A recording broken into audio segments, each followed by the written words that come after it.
Hey guys, it's Naja with Tangled Roots Research, back with our third and final installment in our life cycle series. We've already covered birth records, marriage records, and now we're on to death records.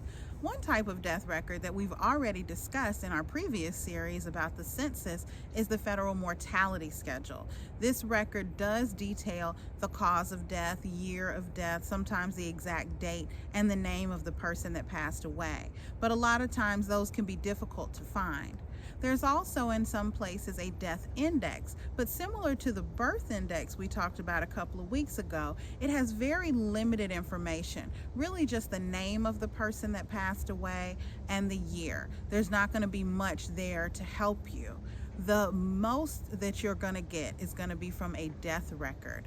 Now, in all honesty, you may not find one because in some cases there are buildings that they had flooding or fires, and just over time records have become lost or damaged and are no longer available.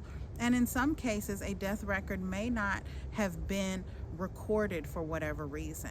But if you are able to find one, it can be such a huge treasure. In a perfect death record, it's going to tell you the name of the person that has passed, their birthplace and birth date, their parents and their parents' birthplaces. There will also be their cause of death, the physician that attended to them, their current age, if they are married, and the name of their spouse, or even if they're widowed, it may also include the name of their spouse. In addition to that, you will see the informant and their place of burial and possibly the funeral home that was responsible for their remains.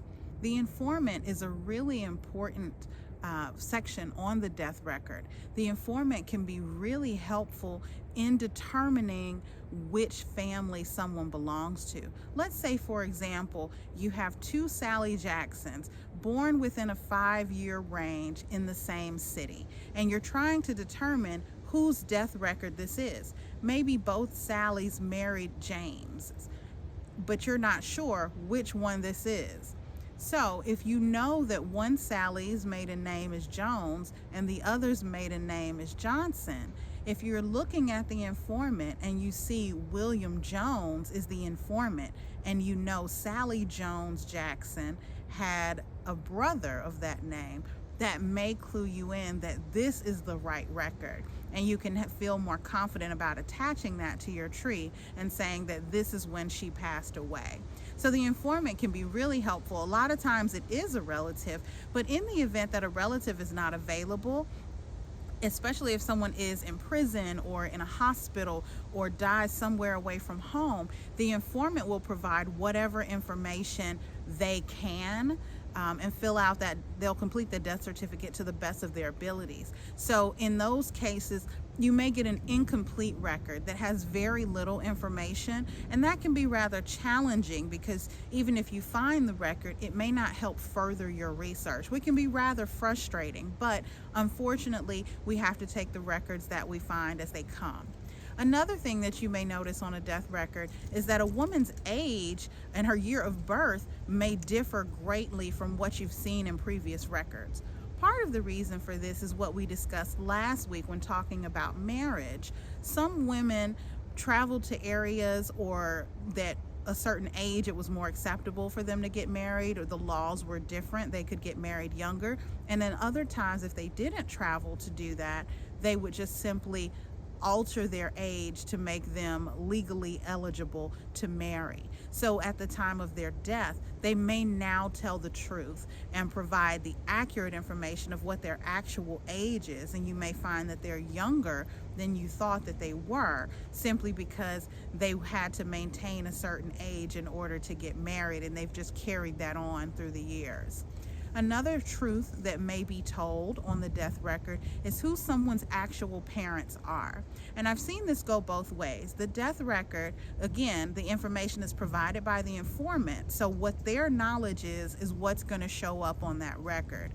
It may tell the parents that raised them, which may be their biological parents, or it may not be. And other people use the death certificate as an opportunity to tell the truth. So if you know that someone is being raised by a parent that is not their biological parent, you can put the accurate biological information on the death record, which can be tremendously helpful for researchers down the line to connect people appropriately. In the absence of a DNA test, you can't confirm that someone is the child of the parents that they say in other records. So sometimes that death certificate can clue us in that, hey, this may not be what it seems when looking at other records. So I wish you guys luck in searching through death records. They can be really, really helpful. I would encourage you to widen your search, change your parameters, because again, like in other records, the last names and even first names can be misspelled. Ages may be altered. So keep an open mind. Don't rule out a record because it doesn't fit exactly, because you don't know who the informant is and what information they had available to them to complete that death record. So good luck to you guys. We're always here and always available to help out if you need us. We are at Tangled Roots Research on Facebook and on Instagram. So reach out to us if you need some help in your genealogy journey. Take care. Keep searching.